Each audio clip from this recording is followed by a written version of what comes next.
Hello दोस्तों, आप लोग का बहुत बहुत स्वागत है हमारे इस YouTube channel Ravikant Sharma mathematics classes में। मैं आपका दोस्त रविकांत शर्मा। मैं आप लोगों के बीच एक क्लास 10th का चैप्टर लेकर आया हूं, जिसका नाम है नियामक ज्यामिति। नियामक ज्यामिति नियामक ज्यामिति का दूसरा नाम है निर्देशांक ज्यामिति। नियामक ज्यामिति का दूसरा नाम है निर्देशांक ज्यामिति। इसी को इंग्लिश में कोऑर्डिनेट ज्योमेट्री बोलते हैं।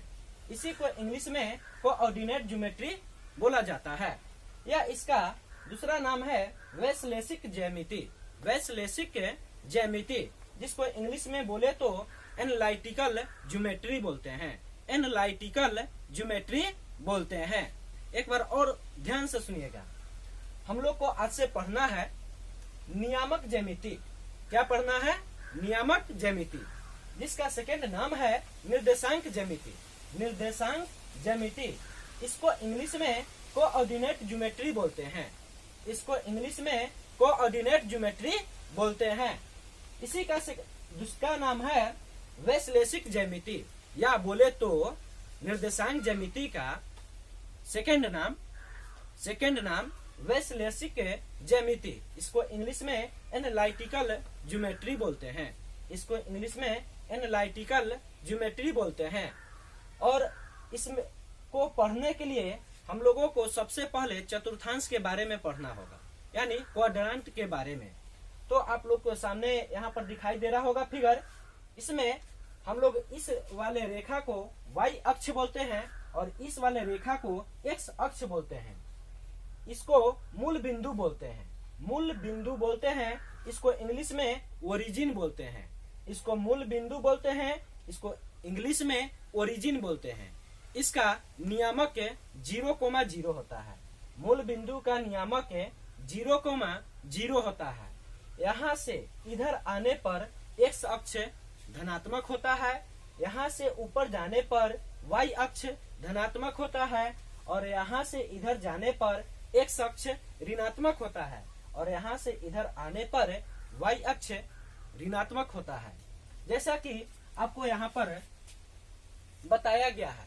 इसको प्रथम चतुर्थांश बोलते हैं। चतुर्थांश को पाद बोलते हैं या चरण बोलते हैं। प्रथम चतुर्थांश कहे, पाद कहे, चरण कहे, सबका बात एक ही होता है। इसको द्वितीय पाद कहेंगे, इसको तृतीय पाद कहेंगे, इसको चतुर्थ पाद कहेंगे। यहाँ पर हमारा मूल बिंदु है, जिसको O से सूचित किया गया है। यहाँ पर हमारा मूल बिंदु है, जिसको O से सूचित किया गया है।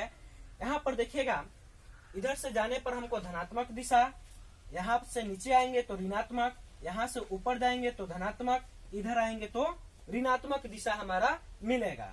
जैसा कि इसमें देखिए, हमारा पहला चतुर्थांश में x और y का मान दोनों धनात्मक होता है। पहला चतुर्थांश में x और y का मान दोनों धनात्मक होता है।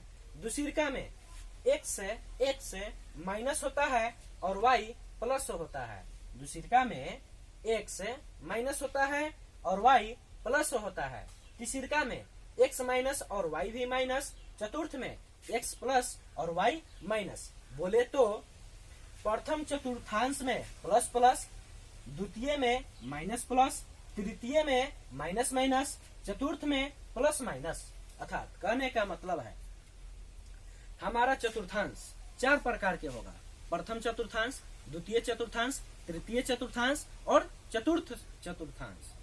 पहला चतुर्थांश में प्लस प्लस होता है, दूसरा चतुर्थांश में माइनस प्लस होता है और तीसरा चतुर्थांश में माइनस माइनस होता है। और बोले तो चौथा चतुर्थांश में माइनस और चतुर्थ चतुर्थांश में प्लस और माइनस होता है। चतुर्थ चतुर्थांश में प्लस और माइनस होता है। एक बार और ध्यान से सुनिएगा। पहला में प्लस प्लस, दूसरा में माइनस प्लस, तीसरा में माइनस माइनस और चतुर्थ में प्लस माइनस। इतना कंप्लीट है, इसमें किसी को दिक्कत? एक बार और ध्यान से देखिएगा। हम लोग पढ़ रहे हैं नियामक ज्यामिति। नियामक ज्यामिति, जिसका सेकेंड नाम है निर्देशांक ज्यामिति। इसको इंग्लिश में कोऑर्डिनेट ज्योमेट्री बोलते हैं। इसके लेखक बोले तो राइटर यानी जन्मदाता द कार्त साहब है। द कार्त साहब है। इनका पूरा नाम है रेनेन देकार्त। रेनेन देकार्त अर्थात देकार्त साहब ने इस चैप्टर का निर्माण किया था। देकार्त साहब ने कोऑर्डिनेट ज्योमेट्री का निर्माण किया था। इसको शॉर्ट में सीजी बोला जाता है। शॉर्ट में सीजी बोला जाता है यानी संक्षेप में सीजी बोला जाता है। यहाँ पर बताया गया है कि निर्देशांक ज्यामिति का है आगे का नाम वैश्लेषिक ज्यामिति है। वैश्लेषिक ज्यामिति है जिसको इंग्लिश में एनालिटिकल ज्योमेट्री बोलते हैं।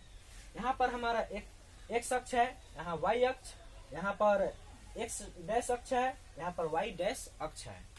यहाँ पर देखिएगा प्रथम चतुर्थांश यहाँ द्वितीय है, इसे तृतीय चतुर्थांश कहते हैं, इसे चतुर्थ चतुर्थांश कहते हैं।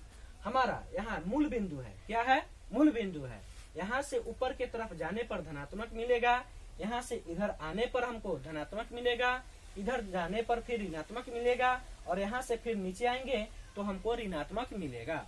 जैसा कि बताया गया है पहला चतुर्थांश में प्लस प्लस होता है, द्वितीय में माइनस प्लस होता है, तृतीय में माइनस माइनस होता है, चतुर्थ में प्लस माइनस होता है। इतना हम लोग का कंप्लीट है। और आगे देखिएगा यहाँ पर बताया गया है कि x और y दोनों प्लस है, फिर यहाँ पर x माइनस में और y प्लस में है। उसके बाद में x माइनस y भी माइनस और x प्लस तो y माइनस है। उसके बाद में यहाँ पर लिखे हैं p ऑर्डिनेट। इसमें निर्देशांक ज्यामिति में बराबर ऐसे ही लिखेंगे, इसे ऑर्डिनेट बोलते हैं। इसलिए p बराबर ऑर्डिनेट x, y। x को भुज बोलते हैं। x को क्या बोलते हैं? भुज बोलते हैं। और y को कोटि बोलते हैं। y को क्या बोलते हैं? कोटि। x को भुज बोलेंगे, y को कोटि बोलेंगे। भुज को इंग्लिश में एबिसिका बोलेंगे और कोटि को इंग्लिश में ऑर्डिनेट बोलेंगे।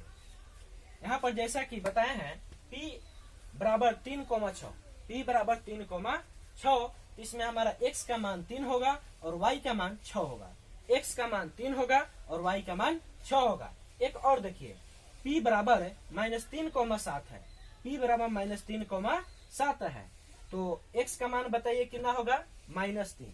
x का मान कितना होगा? -3 और y का मान 7 हो गया। और y का मान कितना हो जाएगा? 7 होगा। y का मान 7। यहाँ पर नोट में लिखे हैं x अक्ष पर y का मान 0 होता है। x अक्ष पर y का मान 0 होता है और y अक्ष पर x का मान 0 होता है और y अक्ष पर x का मान 0 होता है। जैसा कि आप देखेंगे हमारा ये x अक्ष है और ये y अक्ष है। तो इस x अक्ष पर y वाला अक्ष को अगर लाते हैं तो y अक्ष का मान 0 होता है और y अक्ष पर अगर x अक्ष को लाएंगे तो y इसका मान क्या होगा? 0 होगा। यानी बोले तो x अक्ष पर y अक्ष का मान 0 और y अक्ष पर x अक्ष का मान 0 होता है। इसलिए यहाँ पर p बराबर -3,7 है तो यहाँ पर x का मान -3 और y का मान 7 हो जाएगा। और नोट में लिखा गया है x अक्ष पर y का मान 0 होता है अर्थात x, 0। y अक्ष पर x का मान 0 होता है अर्थात y, 0 होता है। तो ये हमारा रहा बेसिकली की बात जो हम लोग को चैप्टर के लिए जानना था। अब हम लोग जानेंगे कि इसके कितने चैप्टर हैं, नियामक ज्यामिति के कितने चैप्टर हैं। तो कुल मिलाकर के हम लोग को नियामक ज्यामिति का 3 चैप्टर पढ़ना है। हम लोग को नियामक ज्यामिति का 3 चैप्टर पढ़ना है। यहाँ पर बताए हैं नियामक ज्यामिति को 3 भाग में बांटा गया है। पहला का नाम है दूरी सूत्र, पहला का नाम है दूरी सूत्र जिसको इंग्लिश में डिस्टेंस फार्मूला बोलेंगे। पहला चैप्टर का नाम है दूरी सूत्र जिसको इंग्लिश में डिस्टेंस फार्मूला बोलेंगे। उसके बाद में विभाजन सूत्र जिसको इंग्लिश में सेक्शन फार्मूला बोलेंगे, जिसको इंग्लिश में क्या बोलेंगे? Section formula. उसके बाद वाले को तीसरा चैप्टर को त्रिभुज का क्षेत्रफल बोलेंगे जिसको इंग्लिश में एरिया ऑफ ए ट्रायंगल। यहाँ पर दूरी सूत्र को इंग्लिश में डिस्टेंस फार्मूला बोलेंगे, विभाजन सूत्र को इंग्लिश में सेक्शन फार्मूला बोलेंगे। उसके बाद में त्रिभुज का क्षेत्रफल, जिसको इंग्लिश में एरिया ऑफ ए ट्रायंगल बोलेंगे। तो हम लोग को आज से पढ़ना है इसका पहला चैप्टर, जिसको बोलेंगे दूरी सूत्र। जिसको क्या बोलेंगे? दूरी सूत्र। इंग्लिश में इसे डिस्टेंस फार्मूला बोला गया है। क्या बोला गया है? Distance formula. इसे डी से सूचित करते हैं। इसे क्या से सूचित किया जाता है? डी से। दूरी सूत्र हमारा दो प्रकार का होता है। दूरी सूत्र कै प्रकार का होता है? दो प्रकार का। यानी एक मूल बिंदु से दूरी सूत्र, एक मूल बिंदु से दूरी सूत्र, और दूसरी क्या है? दो बिंदुओं के बीच की दूरी सूत्र। दो बिंदुओं के बीच की दूरी सूत्र। यहाँ पर हमारा मूल बिंदु रहेगा जिसका मान 0,0 हमेशा रहेगा, और यहाँ पर बी रहे जिसका मान यहाँ पर x y दिया है, इसके स्थान पर अंक दिया रहेगा। यहाँ पर a और b है, यहाँ पर x1 y1, और इसको x2 y2 बोलेंगे। इसको क्या बोलेंगे? x2 y2। तो कुल मिलाकर के हम लोग को इतना बात हम लोग को जानना था बेसिकली में। अब इसके बाद का बात हम लोग नेक्स्ट वाले वीडियो में पढ़ेंगे। आप लोग इसके आगे का जानना चाहते हैं, आगे का कंसेप्ट लेना चाहते हैं, तो हम लोग अगले वीडियो में फिर से मिलेंगे। आप लोग को कहीं से इसमें दिक्कत हो तो आप लोग इस पर कमेंट कीजिए, लाइक कीजिए, वीडियो को शेयर कीजिए, सब्सक्राइब कीजिए, और कहीं से भी दिक्कत हो तो आप लोग कमेंट कीजिए, उसकी सहायता से हम आपको फिर से दोबारा समझाने का कोशिश करेंगे। और हमारा जो चैप्टर है इसके आगे का वीडियो फिर हम आप लोग के लिए डालेंगे, उसमें आप लोग को पूरा बढ़िया से बताएंगे कि हम लोग को इस चैप्टर को कैसे सॉल्व करना है, कैसे बनाना है। तो आइए नेक्स्ट वीडियो में मिलते हैं।